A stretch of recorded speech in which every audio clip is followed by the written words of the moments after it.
धैर्य रख, सही समय आने पर आपके पास वो सब कुछ आएगा जिसके लिए आपने मेहनत की है।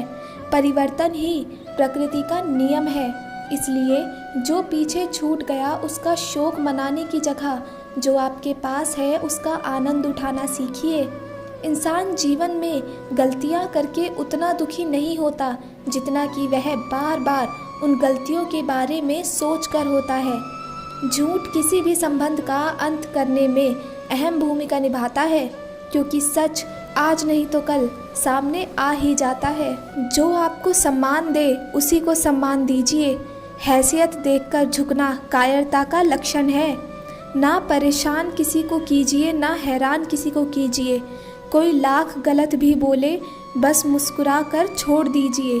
धन से नहीं मन से अमीर बनो, क्योंकि मंदिर में स्वर्ण कलश भले लगे हों लेकिन नतमस्तक पत्थरों की सीढ़ियों पर ही होना पड़ता है। झूठे इंसान की ऊंची आवाज़ सच्चे इंसान को खामोश कर देती है, लेकिन सच्चे इंसान की खामोशी झूठे इंसान की बुनियाद हिला देती है। मोह खत्म होते ही खोने का डर भी निकल जाता है, चाहे दौलत हो, वस्तु हो, रिश्ता हो या जिंदगी। कभी भी अपनी हार मानने से पहले एक आखिरी प्रयास ज़रूर कर लेना, क्योंकि उस समय आपके प्रयास के साथ साथ आपका अनुभव भी आपका साथ देगा और आप ज़रूर सफल होंगे। प्रकृति का काम तो सिर्फ लोगों को मिलाना है। रिश्तों की उम्र क्या होगी ये तो आपके व्यवहार पर निर्भर करता है। इंसान तब बुरा बनने के लिए मजबूर हो जाता है जब लोग उसकी अच्छाइयों का फ़ायदा उठाने लगते हैं। क्यों चिंता करते हो अगर लोग तुम्हें नहीं समझते?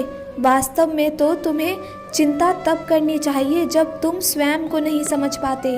दुखी रहना है तो ये सोचो कि कौन है, कहाँ है, क्यों और कब है। और यदि आनंदित रहना है तो ये सोचो कि अगर ईश्वर है तो सब है।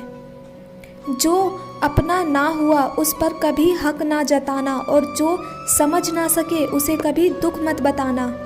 किसी को इतना भी दुख ना दो कि वो ईश्वर के सामने आपका नाम लेते हुए रोने लगे।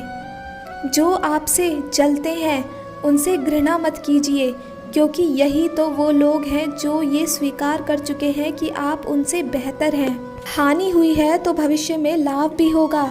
यदि छल हुआ है तो आगे चलकर उसका हिसाब भी होगा।